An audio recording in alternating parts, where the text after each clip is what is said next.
ভোগ বিৰহত মগ্ন হৈ পাহৰিছো নেকি কয়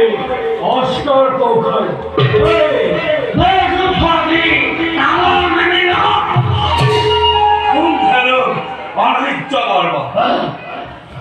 আজ দূৰ হবে যুদ্ধ কৰে ধ্বংস কৰে সমলঞ্চে প্ৰাণত বাহিৰে নিষ্কান্ত কৰে মই অমৰাবতী